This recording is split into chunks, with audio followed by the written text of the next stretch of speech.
Sarah from Hunt's Exotics, and I have Sydney with me here today. Sydney is our Bennetts wallaby, and we're here today for our first species spotlight. So I'm going to let her down out of her pouch, but this is how she is transported in or out of her enclosure, and also it's how she's comfortable. Hey, baby.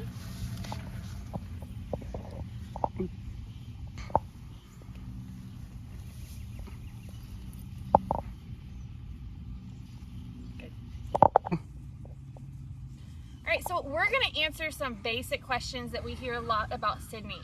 The first one is what she eats. Sydney is a macropod. She's a Bennetts wallaby. There's a bunch of different types of wallabies. Some other macropods that you would be familiar with would be the kangaroos, red and gray kangaroos. This is macropod diet.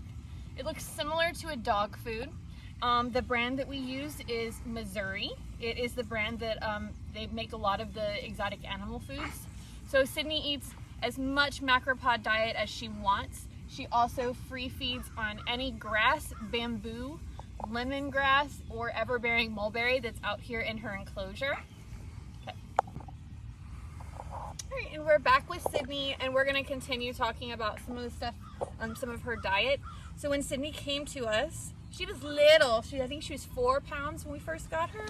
And when she came to us, she was a bottle baby. So this is what a macropod bottle looks like, or at least a wallaby bottle looks like. Just like this, you see it's very long. They don't eat much, and this is actually the brand of formula that wallabies use. All of this we learned from my mentor that helped me with the wallabies. That is where I get my information from.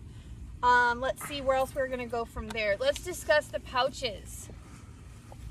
So a baby Bennetts wallaby is gonna be in a pouch for most of the time, and this is what the pouch looks like. You look, the inside is just lined. It has an adjustable strap. What's important that I love about my pouches is I have Velcro pouch or Velcro hay pouches that go on the front.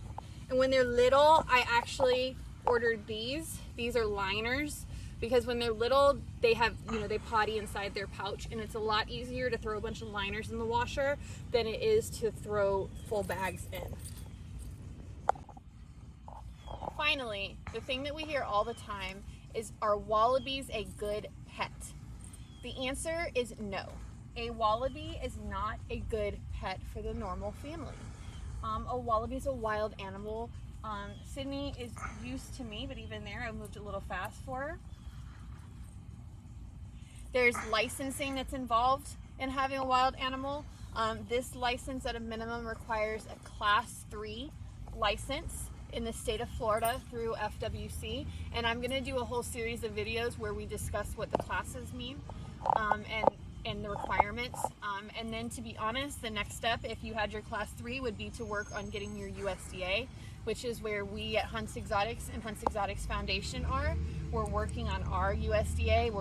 We're finishing up the last few things so that we can start our USDA.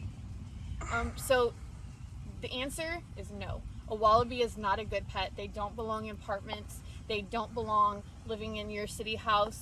Most vets will not treat wallabies. I have a vet that will treat, and I also have an emergency vet, and I can be very upfront with you, it's not cheap. They're a specialty animal, and even with a vet, you have to make sure that your vet is familiar with wallabies. I'm trying to think what else.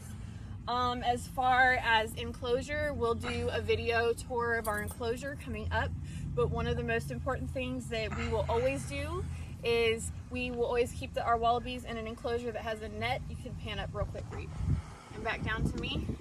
That is because birds of prey will go after small wallabies. And honestly, this is a cat-free enclosure. Again, we'll hit that in another video explaining why. And we keep a secure enclosure, and every day before we come out, I inspect the enclosure to make sure that there's no toxic flowers in here, any bugs that shouldn't be in here, snakes that shouldn't be in here, and I think that's about it. So Sydney, this was our first species spotlight. So welcome, Sydney. You did your first species spotlight, pretty girl.